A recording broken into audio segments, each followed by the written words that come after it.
মিচিং সমাজৰ এজন লেজেণ্ড গজেন নৰ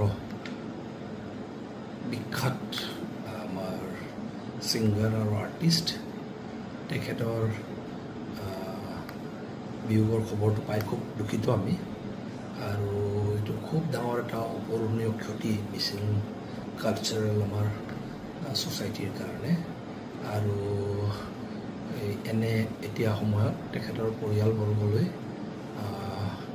আমাৰ ফালৰ পৰা সমবেদনা জ্ঞাপন কৰিছোঁ আৰু আশা ৰাখিছোঁ তেখেতৰ আত্মাই যেন শান্তি পায় আৰু চিৰকাল তেখেতৰ নাম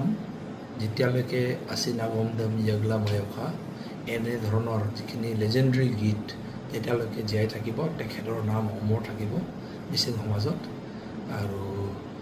আমি জাতীয় সংগঠনৰ ফালৰ পৰা আমি আমাৰ ফালৰ পৰা তেখেতক শ্ৰদ্ধাঞ্জলি জনোৱাৰ কাৰণে আমি আলোচনা কৰিম আৰু চিৰকাল যেন তেখেতৰ আমাৰ সমাজৰ প্ৰতি যিখিনি অৱদান আছে সেই অৱদানবোৰ যেন চিৰকাল আমি স্মৰণীয় কৰি ৰাখিব পৰাকৈ আমি আমাৰ ফালৰ পৰা সকলো ধৰণৰ প্ৰচেষ্টা চলাম আৰু এনে সময়ত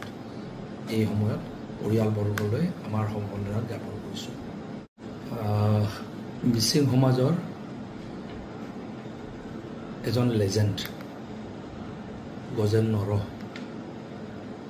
বিখ্যাত আমাৰ ছিংগাৰ আৰু আৰ্টিষ্ট তেখেতৰ বিয়োগৰ খবৰটো পাই খুব দুখিত আমি আৰু এইটো খুব ডাঙৰ এটা অপূৰণীয় ক্ষতি মিচিং কালচাৰেল আমাৰ ছ'চাইটিৰ কাৰণে আৰু এনে এতিয়া সময়ত তেখেতৰ পৰিয়ালবৰ্গলৈ আমাৰ ফালৰ পৰা সমবেদনা জ্ঞাপন কৰিছোঁ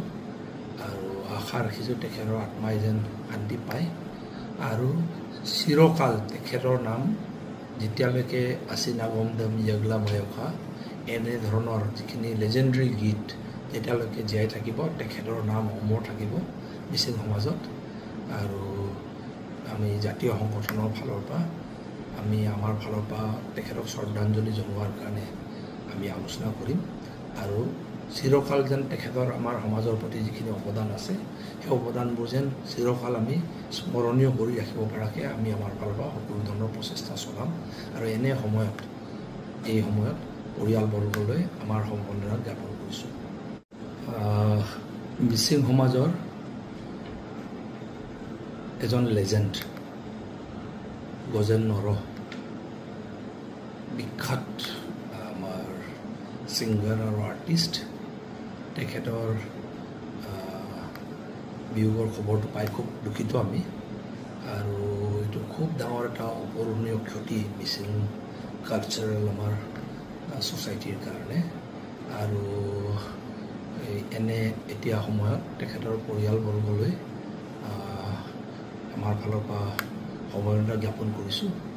আৰু আশা ৰাখিছোঁ তেখেতৰ আত্মাই যেন শান্তি পায় আৰু চিৰকাল তেখেতৰ নাম যেতিয়ালৈকে আসি নাগম দম য়গলা ময়খা এনেধৰণৰ যিখিনি লেজেণ্ডৰী গীত তেতিয়ালৈকে জীয়াই থাকিব তেখেতৰ নাম অমৰ থাকিব মিচিং সমাজত আৰু আমি জাতীয় সংগঠনৰ ফালৰ পৰা আমি আমাৰ ফালৰ পৰা তেখেতক শ্ৰদ্ধাঞ্জলি জনোৱাৰ কাৰণে আমি আলোচনা কৰিম আৰু চিৰকাল যেন তেখেতৰ আমাৰ সমাজৰ প্ৰতি যিখিনি অৱদান আছে সেই অৱদানবোৰ যেন চিৰকাল আমি স্মৰণীয় কৰি ৰাখিব পৰাকৈ আমি আমাৰ ফালৰ পৰা সকলো ধৰণৰ প্ৰচেষ্টা চলাম আৰু এনে সময়ত